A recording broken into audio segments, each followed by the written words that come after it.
Assalamualaikum warahmatullahi wabarakatuh.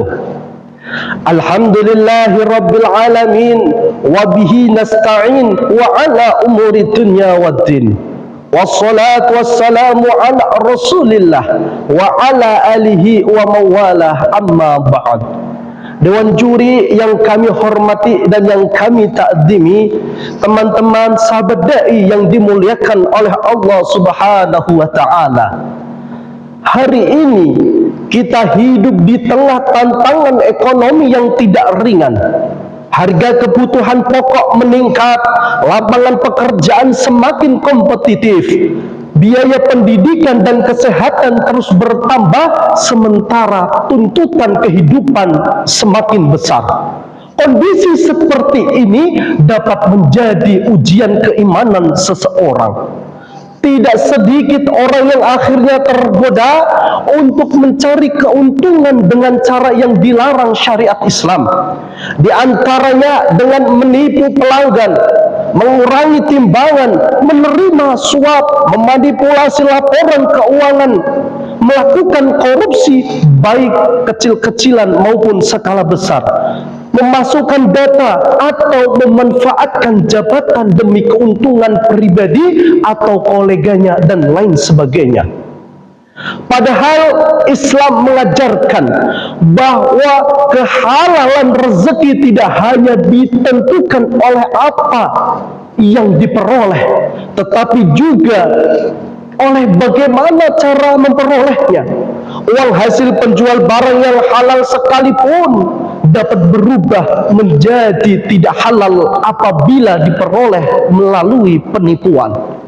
Begitu pula gaji dari pekerjaan yang baik dapat kehilangan keberkahannya apabila diperoleh dengan mengabaikan amanah, bermalas-malasan, menyalahgunakan wewenang atau mengambil sesuatu yang bukan menjadi haknya. Perlu kita mengingat firman Allah Subhanahu wa taala dalam Quran surat Al-Baqarah ayat 168 yang berbunyi, A'udzu billahi minasy syaithanir rajim.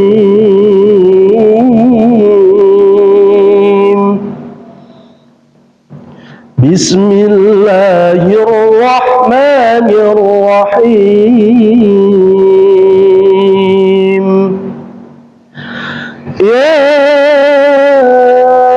ayyuhan nasu qulu mimma fil ardi halalan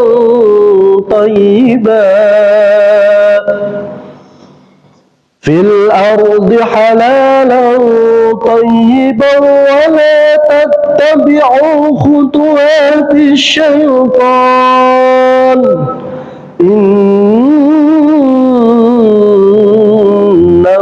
lakum aduwwum mubin,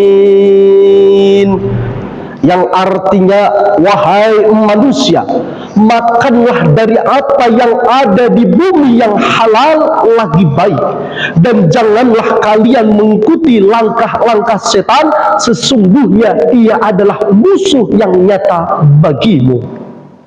Perintah Allah ini memadukan dua sifat sekaligus, yaitu halal dan thayyib. Halal berarti dibenarkan oleh syariat Islam, sedangkan thayyib berarti baik, bersih, tidak merugikan orang lain dan membawa kemaslahatan.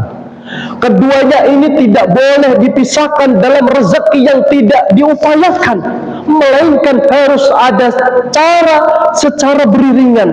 Karena itu sebagai muslim kita tidak cukup hanya bertanya, apakah barang ini halal?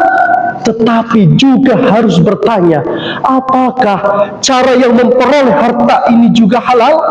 Sebab syariat tidak hanya mengatur hasil, tetapi juga mengatur proses menuju hasil tersebut. Hadirin yang berbahagia, dewan juri yang kami hormati dan yang kami ta'zimi, Di tengah persaingan ekonomi sering muncul mengapa bahwa yang terpenting adalah memperoleh uang sebanyak-banyaknya, sehingga seolah-olah cara atau jalan memperolehnya dianggap urusan belakangan, selama tidak diketahui oleh orang lain, selama tidak diproses secara hukum, sebagai orang merasa tidak ada masalah. Padahal seorang mukmin seyogyanya sadar bahwa yang menjadi penilaian bukan hanya manusia, melainkan zat Allah yang maha mengetahui segala yang tampak maupun yang tersembunyi, termasuk mereka yang mendapatkan uang dengan cara-cara yang dilarang olehnya. Karena itulah Rasulullah Shallallahu Alaihi Wasallam bersabda, Innallaha thayyibun la yaqbalu illa thayyiban. Sesungguhnya Allah maha baik dan tidak menerima kecuali yang baik. Hadis riwayat Muslim. Imam Nawawi di dalam kitabnya Al-Minhaj juz 6 halaman 100 mengatakan bahwa maksud thayyib di sini adalah halal. Maknanya Allah hanya menerima hal-hal yang berasal dari berstatus halal. Hal lain yang sering dilupakan adalah bahwa keberkahan tidak identik dengan banyaknya harta. Berkah berarti bertambahnya kebaikan yang diberikan oleh Allah kepada sesuatu. Ada orang yang berpenghasilan tidak terlalu besar, tetapi cukup untuk memenuhi kebutuhan. Hadirin yang dimuliakan oleh Allah Subhanahu wa Ta'ala. Oleh karena itu, marilah kita bersama-sama berupaya untuk mencari rezeki yang baik dengan cara yang baik pula, agar rezeki kita penuh dengan keberkahan dan hidup kita dengan kemewahan yang berkah pula. Amin amin ya rabbal alamin. Wallahu muwaffiq ila aqwamit thoriq. Wassalamu alaikum warahmatullahi wabarakatuh.